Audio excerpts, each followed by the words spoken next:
You started talking about an audit. Yes, I know, funny word, right? Well, generally speaking, that word means to inspect or to examine or verify. But in the terms of a nonprofit in the financial realm, that term is actually used to refer to the technical work performed by an independent CPA that is really for the purpose of issuing an opinion, it's a one-page summary in front of the financial report, on the accuracy and reliability of the financial statements based on generally accepted accounting principles, for short, GAAP, GAAP.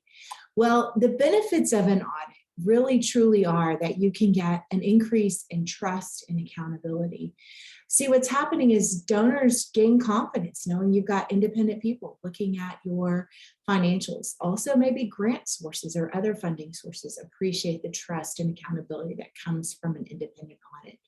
Another reason is it is really the highest standard of financial practice to have an independent audit performed each year.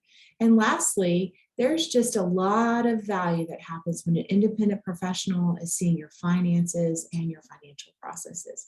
So those are the benefits of having an audit, but the downsides are also there, and they really are twofold. It takes a higher level of staff skill for the organization to be able to accomplish a financial statement audit. So if you're small and you just have a bookkeeper who knows how to process basic transactions, it may require an investment in either a contractor or consultant, or it may be higher fees from your audit firm. The next thing is just simply the cost of the audit. Wow, things just continue to go up in price. And, from what I can tell in the market I'm in, you can't even touch a financial statement audit for less than $10,000. So depending on your area and depending on the size of your nonprofit, those fees continue to go up. So that's a downside.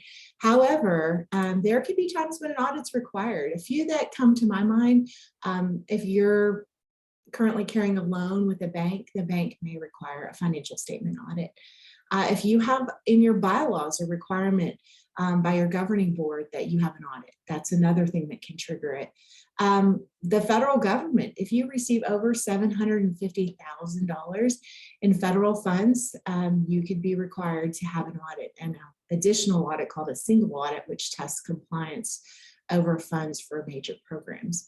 And then you may be required to have an audit by a granting agency, such as a foundation or other funding source. If you're accredited, sometimes your accrediting agency will require you to have an audit. And definitely there are some state governments that require audits for nonprofits receiving over $500,000. And there may be another reason why you are subject to having an audit. But if you're not, and so you're reading this, listening to this, hoping to find out, well, when should you have an audit?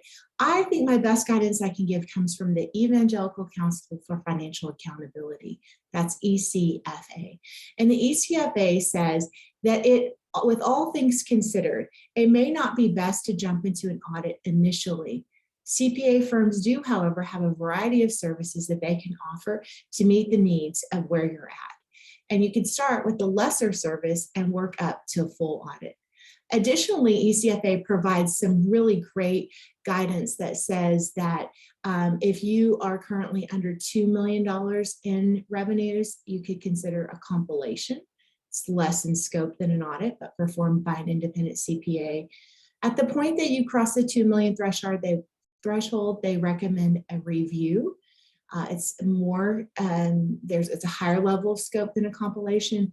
And then finally, at the $3 million point, they recommend an audit. So there's some good guidance that I hope helps you today as you're considering whether or not you need a financial statement audit.